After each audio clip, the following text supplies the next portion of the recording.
Hello dear students. मेरा नाम अनिल कुमार श्रीवास्तव है।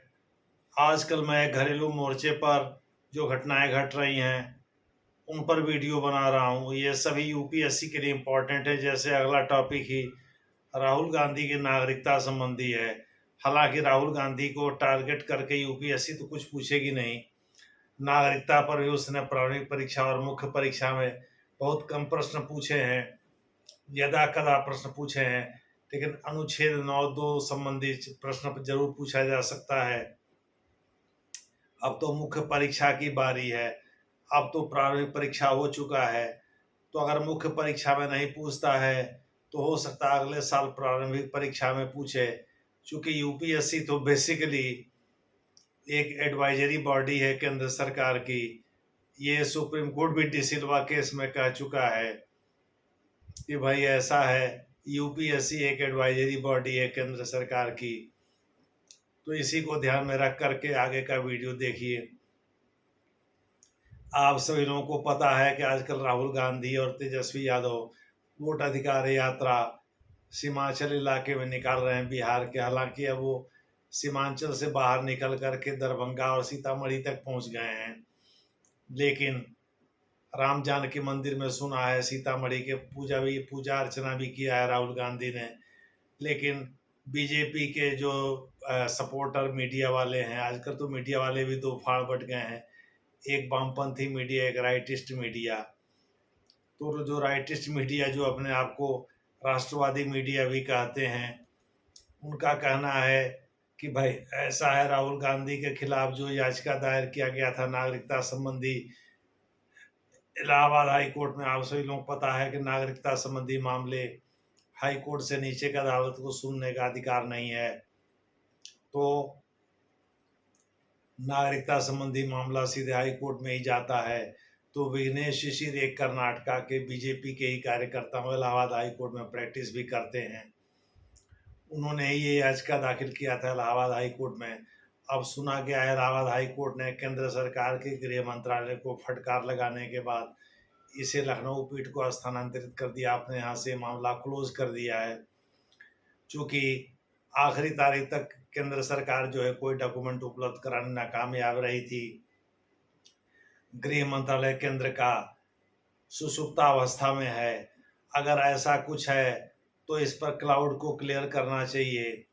राहुल गांधी के खिलाफ खाली बोलने से काम तो चलेगा नहीं। डॉक्यूमेंट कोर्ट में तो डॉक्यूमेंट उपलब्ध कराने पड़ते हैं। तभी इलाहाबाद हाई कोर्ट का मामला लखनऊ पीठ को स्थानांतरित कर दिया गया है। अब दिल्ली हाई कोर्ट का मामला, यहाँ सुब्रमण्यम स्वामी, वो भी बीजेपी के नेता हैं। सुब्रमण्यम स्वामी पूर्व में केंद्रीय मंत्री रहे हैं। उनका पता नहीं क्या खुंदस है गांधी परिवार से। उन्होंने राहुल गांधी के विरुद्ध, नागरिकता के विरुद्ध जो है एक याचिका दाखिल किया है दिल्ली हाई कोर्ट में। दिल्ली हाई कोर्ट में तभी सुनवाई चली रही है। सुना गया है जो राइटिस्ट मीडिया है उसी से ये खबर निकली है, खास करके यूट्यूबर पत्रकारों द्वारा, कि भाई ऐसा है कि ब्रिटेन की हुकूमत ने यानी सरकार ने राहुल गांधी के विदेशी नागरिकता संबंधी डॉक्यूमेंट उपलब्ध करा दिए हैं केंद्रीय गृह मंत्रालय को। अब केंद्रीय गृह मंत्रालय के ऊपर है कि वो कब इस डॉक्यूमेंट को कोर्ट को उपलब्ध कराता है। चूंकि राहुल गांधी तो बेधड़क तेजस्वी यादव के साथ मिलकर अपना वोट अधिकार यात्रा निकाल रहे हैं। और ब्रिटेन में कोई डायरेक्टर बन जाए, बैकअप कंपनी के डायरेक्टर थे, कोई कहता है 2004 से 2009 तक थे, कोई कहता है 2007 से 2009 तक थे। जो भी है, लेकिन बैकअप कंपनी का डायरेक्टर वही हो सकता है जो ब्रिटेन का नागरिक हो। तो इस भारत का संविधान अनुच्छेद 9(2) खास करके इसकी इजाज़त देता नहीं कि दोहरी नागरिकता, किसी दूसरे देश की नागरिकता के साथ साथ भारतीय नागरिकता को भी बनाए रखा जा सकता है। हाँ, इटली की सरकार इस बात की इजाज़त देती है, ब्रिटेन की सरकार इस बात की इजाज़त देती है। ब्रिटेन में तो शायद नहीं है, लेकिन अमेरिका में तो ज़रूर है। अमेरिका में तिहरी नागरिकता तक है कि भाई ऐसा है कि कोई आदमी जो है वहाँ किसी कंपनी का डायरेक्टर बन करके भारत में भी नागरिकता ले सकता है। दोहरी या तिहरी नागरिकता की व्यवस्था अमेरिका में करता है, अमेरिकी सरकार करती है। तो अमेरिका और इटली के लिए तो यह संभव है, लेकिन भारत के लिए संभव नहीं है। तो भारत का अनुच्छेद 9 तो पूरा इसी पर समर्पित है। 9(1) उन लोगों के लिए है जो आज़ादी के समय तक दोहरी नागरिकता रखे हुए थे, उसमें एक देश की यानी भारत और पाकिस्तान, दो देशों में से एक देश की नागरिकता छोड़नी थी। अनुच्छेद 6, अनुच्छेद 7, अनुच्छेद 8, अनुच्छेद 9, अनुच्छेद 10, अनुच्छेद 11, अनुच्छेद 5 से अनुच्छेद 11 तक नागरिकता से संबंधित यानी भाग 2 में आने वाले प्रावधान हैं। भारतीय संविधान के अंतर्गत इनमें से ज़्यादातर प्रावधान 26 जनवरी 1950 या उसके बाद लागू होते थे, लेकिन जब से भारतीय नागरिकता यानी सिटीजनशिप एक्ट, नागरिकता अधिनियम 1956 बना है, 1955 बना है, सॉरी 55-56 में ये बना था, 1955 बना है, तब से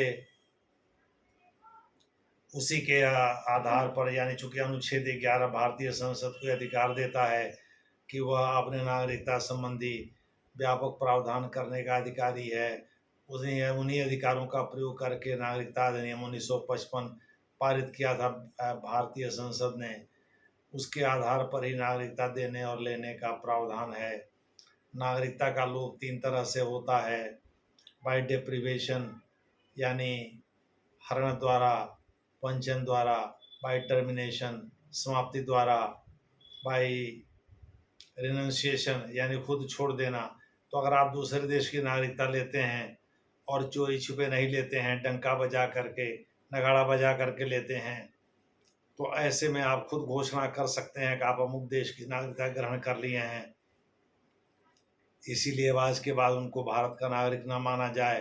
हालांकि युद्ध के दौरान आप ऐसा नहीं कर सकते।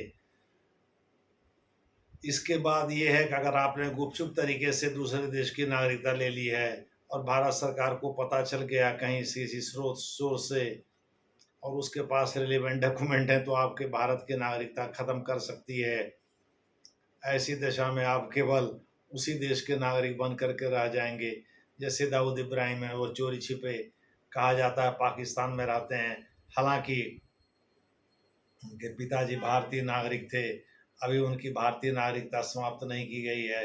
भारतीय नागरिकता अगर समाप्त कर दी जाएगी तो किस मुंह से भारतीय अदालत के फांसी के फैसले को भारत सरकार ले करके नगाड़ा बजाएगी दुनिया में चारों तरफ। फिर तो पाकिस्तानी नागरिक होने पर वो स्वतंत्र हो जाएंगे। इसलिए भी भारत की नागरिकता बनाए रखना उनके ज़रूरी है, इससे भारत में ला करके उनको फांसी की सज़ा दी जा सके। तो एक दाऊद इब्राहिम का उदाहरण ऐसा है। तो राहुल गांधी अगर भारतीय नागरिक नहीं है तो गृह मंत्रालय के पास इस बात का सबूत होगा और वह सबूत वह कोर्ट में उपलब्ध कराए तो ज़्यादा अच्छा है। कोर्ट को ही फैसला लेना है, हाई कोर्ट के बाद ये मामला सुप्रीम कोर्ट जाएगा। तो ऐसे मीडिया में आकर के कहने से क्या फ़ायदा कि भाई भारतीय राष्ट्रीय कांग्रेस की अध्यक्षता कई विदेशी कर चुके हैं, आज भी विदेशी ही कर रहे हैं। और राहुल गांधी की नागरिकता पर प्रश्न उठाना, कभी उनके बाबा का जिक्र करना, फिरोज जहांगीर गांधी का जिक्र करना, कभी उनके माता जी के क्रिश्चियनिटी का जिक्र करना, लेकिन डॉक्यूमेंट नहीं दिखाना, ये तो केवल कोरा बकवास हो गया, प्रचार हो गया। यानी जिन लोगों को पता नहीं है वो लोग भले ही इससे भ्रमित हो जाएं, लेकिन हम लोगों को तो पता है, हम लोग इससे भ्रमित कैसे हो सकते हैं। अगर राहुल गांधी के नागरिकता संबंधी कोई डॉक्यूमेंट है भारत सरकार के पास तो भारत सरकार इसे प्रस्तुत करे। भारत सरकार अगर इसे प्रस्तुत नहीं करती है तो इसे प्योर पॉलिटिक्स माना जाएगा। और ये टैक्टिक्स भारत सरकार अपना क्यों रही है, नरेंद्र मोदी सरकार अपना क्यों रही है? अभी तक तो राहुल गांधी स्टार प्रचारक रहे हैं, कहीं ऐसा तो नहीं है राहुल गांधी घूमने से बीजेपी को फायदा होता है इसलिए राहुल गांधी को बनाए रखना चाहती है बीजेपी की सरकार? यह मामला कुछ और है, देखना होगा। एनडीए या बीजेपी की सरकार जिसके मुखिया नरेंद्र मोदी जी हैं, अमित शाह वही करेंगे जो नरेंद्र मोदी जी का इशारा होगा। तो कहीं ऐसा तो नहीं है कि बिहार में कोई आंदोलन खड़ा नहीं हुआ बड़ा सा, इस वजह से भी राहुल गांधी को बनाए रखना चाहती है केंद्र सरकार, क्योंकि राहुल गांधी का ये लास्ट शगुफा है शगुफा ही कहा जाएगा कि वोट चोर गद्दी छोड़ का जो नारा वो दे रहे हैं वो एक शगुफा ही है।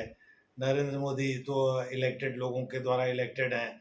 अगर रियल में इलेक्टेड नहीं होते तो लोग अभी तक सड़कों पर उतर गए होते। इतना बड़ा मुहिम चला रहे हैं। बिहार की धरती से तो क्रांति का बिगुल बजा है, तो बिहार को लेकर के ही वो वोट चोर गद्दी छोड़ का नारा लगा रहे हैं और वोट अधिकार यात्रा निकाल रहे हैं। इस बार उनका अंतिम दांव है। वो कह रहे हैं भाई जो जिन 65 लाख लोगों के नाम काटे गए हैं, उन 65 लाख लोगों का जिनमें नाम था उसको जबरदस्ती निर्वाचन आयोग ने काट दिया है। निर्वाचन आयोग बीजेपी के साथ मिलकर के काम कर रहा है। वो लोग चूंकि उसके कोर मतदाता नहीं थे बीजेपी के, इसलिए उनका नाम काट दिया गया है। तरह तरह के आरोप वो और तेजस्वी यादव लगा रहे हैं नरेंद्र मोदी सरकार पर, लेकिन नरेंद्र मोदी सरकार खामोश बैठी है। तो सच्चाई क्या है ये तो वही जाने, या तो ऊपर वाला जानता है। लेकिन लेकिन एक बात जो समझ में आती वो ये है कि बिहार में किसी क्रांति की शुरुआत नहीं हुई। इनकी यात्रा समाप्त होगी, सब टाँ टाँ फिस हो जाएगा। कहीं ऐसा तो नहीं है बीजेपी राहुल गांधी को अपने पार्टी के स्टार प्रचारक के रूप में देखती है। हालांकि वो कांग्रेस के लिए प्रचार करते, सारे कांग्रेसी भी इस बार एक स्वर में बोल रहे हैं। कहीं ऐसा तो नहीं राहुल गांधी क्षेत्रीय पार्टियों खत्म कर अपने वजूद को स्थापित करना चाहते हो फिर से। इस वजह से पहले सोच रहे हैं पहले मुसलमानों को एकजुट करो, फिर उसके बाद से हिंदुओं में जाति का कार्ड खेलो।